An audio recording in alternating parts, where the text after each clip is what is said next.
सामने खड़ी हूँ, तो शायद परमात्मा का एक तो धन्यवाद करती कि उसने मुझे इतने अच्छे यानी कि सीनियर दिए जिनकी वजह से मैं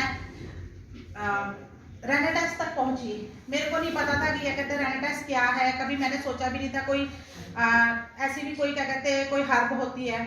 ठीक है, मैं 2007 से मुझे थायराइड था, मुझे नहीं मालूम था, मेरा एकदम से वजन बढ़ गया और उसके बाद मुझे मालूम पड़ा मुझे थायराइड है।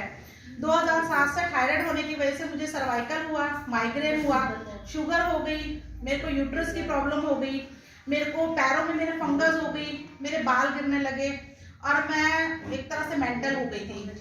मैं घर से निकलती थी और कहीं पे भी जाके खड़ी हो जाती थी, मुझे नहीं पता लगता था और मैं इतनी घर में लड़ाई करती थी क्योंकि मुझे कुछ अच्छा ही नहीं लगता था। एक वक्त ऐसा आया मेरे को डेंगू हो गया 2 बार, जिसकी वजह से मैं बिल्कुल ही बिस्तर पे पड़ गई। घर में इतने बुरे हालात हो गए थे क्योंकि मैं कमाने वाली थी, लॉकडाउन की वजह से मेरे हस्बैंड की भी जॉब चली गई थी, तो हालात इतने बुरे हो गए थे कि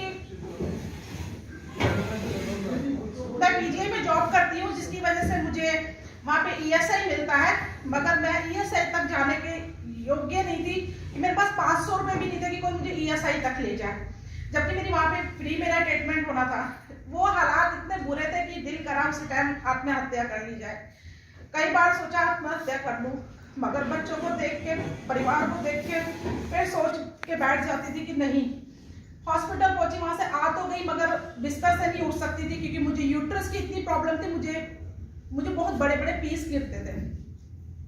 मेरी इतनी हालत खराब थी कि मेरे दर्द इतनी होती थी कि मुझे पता ही नहीं लगता। मैं बहुत पेन किलर लेती थी, मैं पानी भी पीती थी, तो मेरे फूड पाइप में मेरे ना छाले जैसे अल्सर टाइप हो गया था, तो मैं वो भी नहीं, मैं हर वक्त पानी पीऊंगी वो भी नहीं हजम होता था मुझे। उसके लिए मुझे एक एसिड के लिए गोली लेनी पड़ती थी, मेरे को थायराइड की गोली लेनी पड़ती थी, मुझे मेरा माइनस कैल्शियम चला गया था उसकी दवाई लेनी पड़ती थी, मुझे माइग्रेन की दवाई लेनी पड़ती थी। डॉक्टर के पास गई, पीजीआई में ही खून है, मैंने कहा डॉक्टर साहब मेरा वेट बहुत बढ़ रहा है, तो उन्होंने बोला अपने हस्बैंड को लेके आओ, हमारे पास सिर्फ 2 ही तरह की टैबलेट है, या तो आपका वेट बढ़ेगा इससे माइग्रेन की वजह से, या फिर आप अपना नाम भी भूल जाएंगे। तो मैंने डिसाइड किया कि ठीक है, मेरे को वेट बढ़ना ठीक है, अगर मैं अपना नाम भूल जाऊंगी तो मुझे कौन पूछेगा। मैं धन्यवाद करती हूँ महकपुरी जी का, जिन्होंने मुझे इसके बारे में बुलाया और मेरे को इन्होंने बताया।